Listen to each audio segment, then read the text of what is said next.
Cody Bellinger's heading back to the Cubs. What does this do for the playtime of Crow-Armstrong and Michael Busch? Let's talk about it. You are Locked On MLB Prospects, part of the Locked On Podcast Network, your team every day.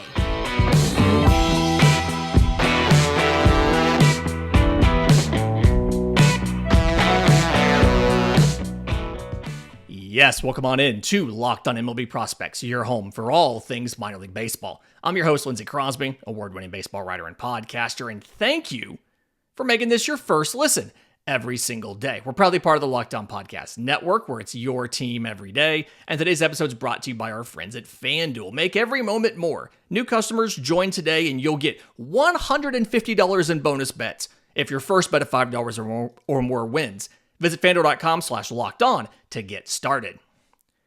So lots of stuff happened over the weekend. Obviously, spring training games are actually back. So we've got overreactions to what prospects did in spring training, overreactions to what some college prospects did over the weekend. But first, Cody Bellinger has re-signed with the Chicago Cubs. He signed a 3-year deal. We're going to call it a 3-year deal. Technically, it's a 3-year deal worth $80 million. It is $30 million salary in 2024 with a player opt-out after that year. It is $30 million for 2025, a player opt-out there as well, and a $20 million salary for 2026. And I believe he was set to make $25 million before he opted out, so he is getting a pay raise here. But this obviously is probably not the long-term deal he was looking for, although this is a pretty good average annual value. And there's a couple prospects that this is going to impact because Cody Bellinger had a great year last year, especially down the stretch. But he also is potentially blocking multiple prospects from getting full-time run in Chicago. So, quick reminder what Bellinger did last year. 307, 356, 525. 26 homers, 20 stolen bases, had 550 plate appearances, and the final 300 and change of that, absurd. OPS was 939, WRC plus was 150. It was a legitimately good year for Cody Bellinger, a guy that had a significant shoulder injury and struggled for multiple years after that, which led to him getting non-tendered by LA. And playing center field and first base presents the possibility of blocking Crow-Armstrong or Michael Busch. And there's 5 guys here that in this group, someone's going to lose a job out of this 5. But we're going to focus on PCA and Busch. And PCA is probably the guy that's at bigger risk right now because Bellinger can play first base really well. He obviously can play center field really well. He's won a Gold Glove out there. And he prefers to play center field, where obviously PCA, the best defensive outfielder in the minors, that's the only place where he plays. And PCA has been playing this spring. He started the other day, had a gapper in the first inning, made it to second base, and then scored from second on an infield single. So he's overcome a little bit of that rough MLB debut he had last year, where I think he got into 15 or 16 games, so 15 games, 16 at-bats, and didn't get a single hit, right? And some of the issues for PCA are when you look at what he did last year, you can see where there's not really anything that he does that's significantly better than what Bellinger can do, right? PCA's core competencies, if you will, to use a business term, are 1, his defense. Cody Bellinger is also a great defender in center field. Stealing bases, PCA has a 74% career stolen base rate, or stolen base success rate. Bellinger stole 20 last year in MLB. And some of the contact and power is not as good, right? So Crow-Armstrong's contact was a little bit of an issue last year. He made 68% contact overall, 75% in the zone, and a little bit aggressive at the plate, over 50% swing percentage. The power's average, but he gets good fly ball rates, good pulled numbers, and so it's gonna end up, it feels, being able to produce at a 15 to 20 home run level. But you can absolutely see where the Cubs could easily justify him going back to AAA to start the year. The flip side of this, Michael Busch, who has not appeared in a game through Sunday. They've announced the lineup for Sunday. They haven't yet played the game, so I can't tell you if he's going to be in Sunday's game or not. But as of Sunday, has not appeared in a spring game yet. You can see where there's a logical role for him to be a first baseman against righties. So last year, Michael Busch was better against righties than lefties. Against righties, he batted .305, .413, .636 with 27 homers. Against lefties, the average was fine, but the power production was lacking. So .284, .383, .411 with 2 homers and 167 plate appearances.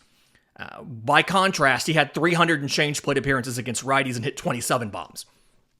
The overall numbers for Michael Busch, from a contact perspective, from a power perspective, are both good. Contact-wise, 81% overall contact, 89% zone contact, chase rate of under 25%, right? From a power perspective, average exit velocity of 91, 90th percentile exit velo of 105. Barrel rate, very good. He's very good at getting optimal launch angles on his shots, like a 13% barrel rate. And so when you look at how everything can line up, you've got Mike Tauchman at the center at the major league level, a career journeyman, but can play center field competently.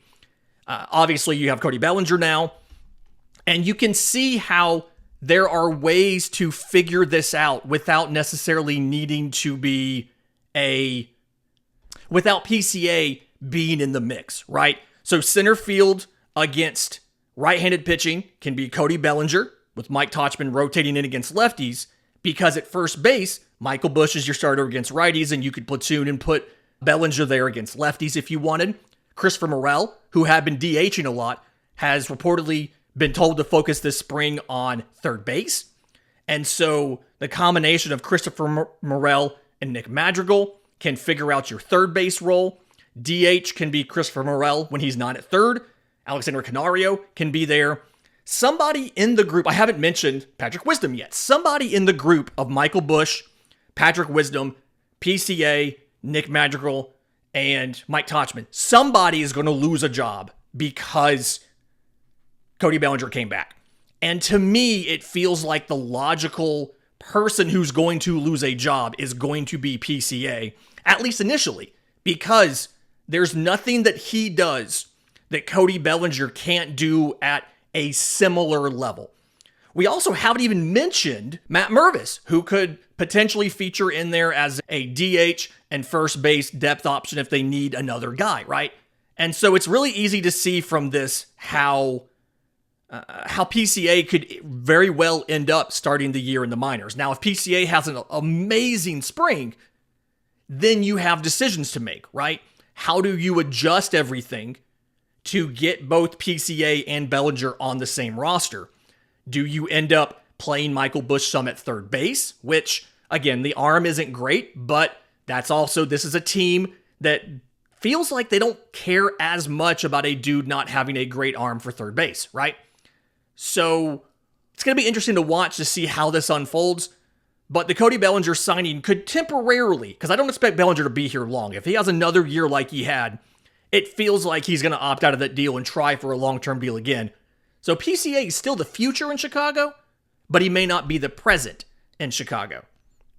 In just a minute, let's wildly overreact to some of the spring training game production from some top prospects. We'll do that next, right here on Locked on MLB Prospects. But first, today's episode is brought to you by our friends at FanDuel. You can get buckets with your first bet on FanDuel, America's #1 sportsbook. Right now, new customers get $150 in bonus bets with any winning $5 bet. It's $150 if your bet wins. You can bet on all your favorite NBA players and teams, quick bets, live same-game parlays, exclusive props, and more. So just visit FanDuel.com/lockedon to shoot your shot with FanDuel, an official sportsbook partner of the NBA and the official sportsbook of the Locked On Podcast Network.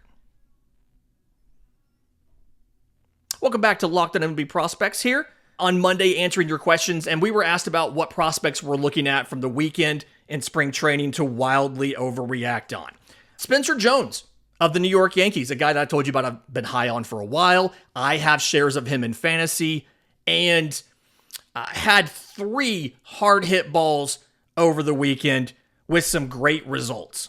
They were playing the Tigers. And so Spencer Jones, his first hit of the game, is a 470-foot home run, 109.2 off the bat. And yes, you've seen people complain about the guy he hit it off of is a non-roster invitee, or it's a smaller ballpark and it doesn't count. Listen, 470 feet is 470 feet. There are very few players who hit home runs of 470 feet last year. So that's amazing. I don't care who we did it against. Pitching machine. 470 is an achievement. And so it's time to wildly overreact to a 470-foot home run. I have Spencer Jones in one of my fantasy leagues.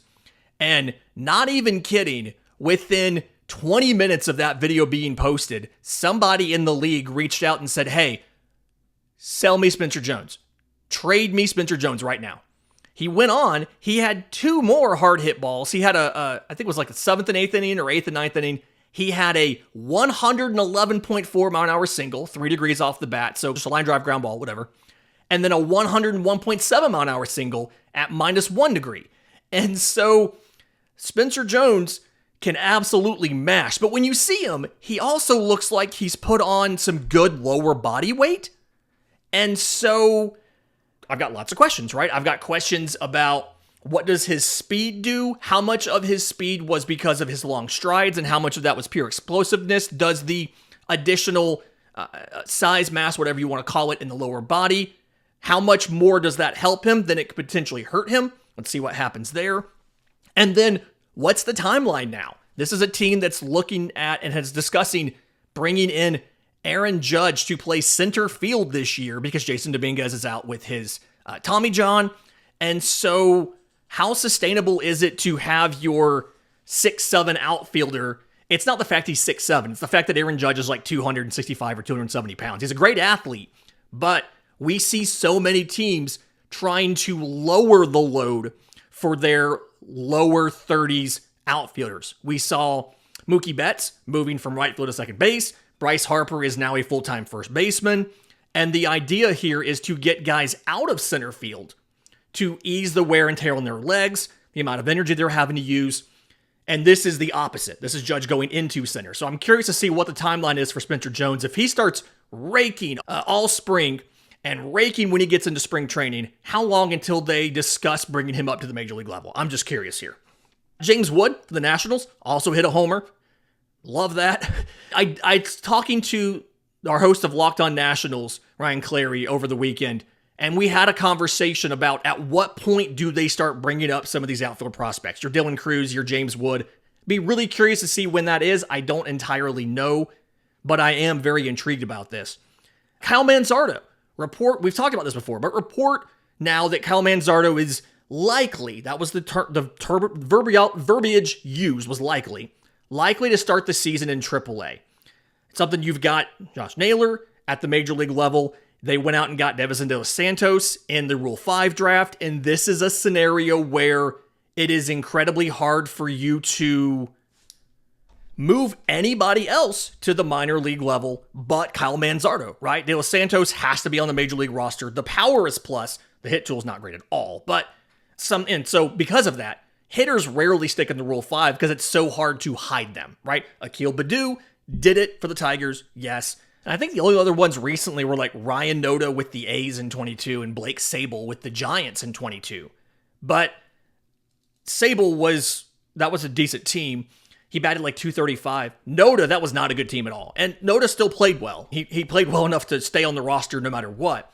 But it was something where I want to say he struck out like 170 times, but he walked a lot. He hit 16 homers. And his 2 WAR was like the second highest total that any Rule 5 pick's gotten since 2018. So outside of that, it's very rare for position players to stick in Rule 5. So Manzardo may come up sooner than later. Who knows? Cade Horton. There was some conversation about Cade Horton not getting a spring training invite. And I heard some stuff from Lance Brzezowski, the player development analyst for Marquee, as well as some stuff from Jim Callis of MLB Pipeline, talking about they wanted him to have more of a normal spring. Yes, his stuff is very good.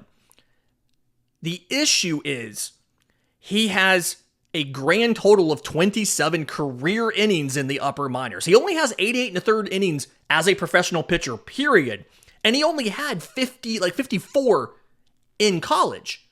And so by not having him in spring training, one, you don't have him building up earlier in the year and potentially significantly increasing that workload when it doesn't matter, right? Because spring training, it doesn't necessarily matter what you do as long as you're ready for the regular season. Don't let him have extra time by getting to camp when pitchers and catchers report. But then also, and I think Calvis was the one that kind of made this point, you don't run the risk of the Cubs trying to use Cade Horton at the MLB level because they like how good the stuff looks if he's not a major league camp, right? It's so hard to go back to the front office and try to argue that Cade Horton needs to break camp with the team if Cade Horton's not in major league camp to begin with. So something where he's going to get a traditional spring to build up slowly. He's still a candidate to come up. He's that good. He's one of the top right-handed pitching prospects in baseball for a reason, but it absolutely makes sense to, if you think about it from that perspective, to not have him in major league camp, although you do lose the ability to have him learn from being around the major leaguers every day. So you give some, you lose some, but in the long term, it's probably best for Cade Horton's development that you don't have him building up early in the major league camp, and you can give him a more relaxed timeline in minor league camp. We did see confirmation of some position changes that we had speculated, discussed. I had some people argue with me I was wrong about. I said Jackson Holliday's probably going to play second base if he's up in 24. He's played there in spring. They reported they're going to have him work on it. He was in there for their games. So Jackson Holliday been playing a lot of second base. Jackson Merrill with the Padres played left field in some of their first games. Looked good. Looked like it was not completely unfamiliar to him. I want to say I remember him having a good diving catch out there. But something to watch for is what does San Diego do with their outfield? They have so few proven options. Jackson Merrill making the major league roster as a left fielder or maybe even a center fielder is an option. Jacob Marcy, who we saw a lot in the Arizona Fall League, he's another option. It's going to be curious to see what San Diego does. I know they re-signed Jurickson Profar. Some of the reporting out there is that they want him to be more of a bench piece and a depth option, more so than a full-time starter. So we'll see what happens there.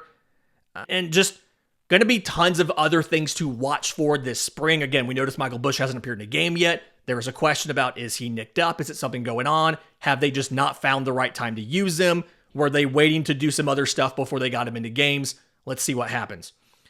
In just a minute, y'all had a couple questions about interesting college baseball results from over the weekend. We'll discuss those next, right here on Locked On MLB Prospects. But first, today's episode is brought to you by our friends at eBay Motors. Passion, drive, and patience, the things that bring home the winning trophy, are also what keep your vehicle running at peak performance. eBay Motors has everything you need to maintain your vehicle and level it up to peak performance, from superchargers, roof racks, exhaust kits, LED headlights, and more. Whether you're into speed, power, or style, eBay Motors has got you covered. They have over 122 million parts for your vehicle. You will always find exactly what you're looking for. And with eBay's guaranteed fit, your part is guaranteed to fit your vehicle every time or your money back. Because with eBay Motors, you're burning rubber, not cash. With all the parts you need at the prices you want, it's easy to turn your car into the MVP and bring home the win. So keep your vehicle running at peak performance at ebaymotors.com. Eligible items only. Exclusions do apply. eBay guaranteed fit only available to U.S. customers. Final segment of Locked On MLB Prospects here on this Monday. And before we get into the final segment here, talking about some college baseball, I want to let you know Locked On has launched the first ever national sports 24/7 streaming channel on YouTube. It's also available on Amazon Fire TV in the free Fire TV channels app. Locked On Sports Today is here for you 24/7, covering the top sports stories of the day with the local experts of Locked On, plus our national shows covering each league. Find Locked On Sports Today now, available on YouTube and the free Fire TV channels app. So, final segment here, and was asked about some of the stuff that happened over the weekend in college baseball. Hagen Smith of Arkansas showed that he could potentially be the first pitcher off the board in this summer's draft. He pitched 6 innings against not a bum team, against Oregon State, a ranked Oregon State team, including Travis Bazzana, who's considered to be a top 3 overall pick this year. 6 innings, 3 hits, no runs, 17 strikeouts. He set the school record for strikeouts in a game. He got 18 total outs. 17 of them were strikeouts. He did have a ground ball out in that final inning. He did all of this in 78 pitches. 59 of those were strikes, but struck out Travis Bazzana 3 times. Just incredibly dominant. When you see fastball, slider, splitter, sliders in the low 80s, splitters in the upper 80s, fastball sits around 95. He can run it up even faster. It's just absurd package. And he had an iffy start in the first weekend, but rebounded with this. If he keeps doing things like this, he is going to shoot up boards. And this is the type of performance that can get you into that lottery pick conversation. A lot of what we had seen for Hagen Smith had been solidly first round pick, but not necessarily this high. So we'll see what happens going forward there. Had a question about the 2025 MLB draft. Is Clemson outfielder Cam Cannarella a good fit for number 1 overall? And he's a guy where I'm not entirely sure, depending on what this season looks like. He was a freshman last year, so grain of salt there. We don't often see the freshman with the power production in year 1. But typically, to get into that very top of the draft as a college hitter, you have to be close to 5 tools, with the caveat of this year's draft upcoming is a little bit weird because the class is seen as being not nearly as good because of the timing of the 2020 COVID year and all of that stuff. So you look at Cannarella, right? Last year, 59 games, had a .560 slugging percentage, hit 7 home runs. He had 97 hits, 16 were doubles, 3 were triples, and 7 homers. And good on-base percentage, good defensive work. He's played a little bit of infield, but I think he's mostly just a center fielder.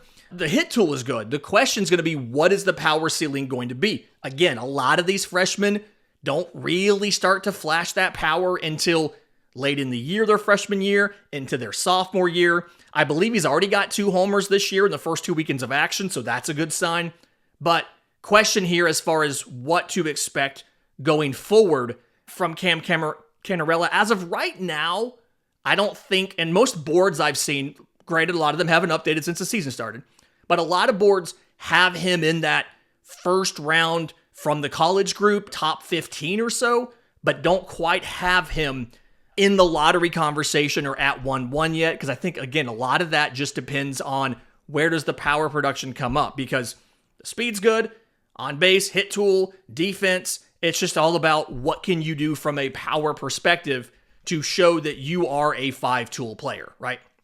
Going back to the Wake Forest show that we did, it was last week, I was talking a little bit with Jim Callis from MLB Pipeline, and there was some conversation about, is this the most talented college team that we've seen in a long time? And from a pure talent perspective, it's really not. If you go back, they have a MLB Pipeline episode where he talks about that towards the end of the episode and breaks down some of the other teams. But if they do have 5 first-rounders this year, that would be a record. We've seen 3 players from the same school go in the first round 7 different times. Most recently, it was University of Florida in 2018. They had Jonathan India, they had Brady Singer, they had Jackson Kowar. But there's a definite question as far as will all of these guys make it? As of now, we're assuming they will. It's a long season. Injury can happen. Things like that can happen. Underperformance, slumps, whatever. So we'll see. But as of now, it looks like they could be the first team that has 4, never mind 5. If I was stack ranking these on likelihood of staying in the first round, first baseman Nick Kurtz is at the top for likely to stay in the first round. He's seen as a top 3 potential pick. Massive power, some of the best power, but also, like we talked about on that show, a really good hit tool as well. So definitely like that there. Infielder and outfielder Seaver King. He's played some second. He's playing some center field. Reportedly, he could fill in at shortstop. He's not the starting shortstop for Wake Forest, but there's word that he could kick over and survive at the position if you needed him to, so there's a utility profile there. But really good hit tool, things like that. You like that. And then the pitchers, the trio of pitchers. Chase Burns out of Tennessee, who transferred in this year. You like him. Josh Hartle is, by some people, the top-ranked pitcher in the draft, period. Never mind out of Wake Forest. And then Michael Massey is the guy that I probably have 5th out of 5 in this group, simply because he is transitioning into the rotation this year. And so his body of work as far as going deeper into games, holding his stuff, what the workload is, there's more questions from Michael Massey than you have for a Chase Burns, than you have for a Josh Hartle. So of these guys, Massey is probably the one that I have the least confidence in sticking, with the caveat of I still think he'll stick in the first round. Just a question of where in the first round will he go, right? Everydayers who are still here, thanks for sticking around with me. I really do appreciate it. Again, everything we do on this show, it's been a couple years now, has been because of you guys. I appreciate all of the text, all of the comments, all of the emails, all of the Discord messages, and all of that. Thank you very much, you guys, for what you do. Until next time, remember, it's always a great time to pay a minor leaguer.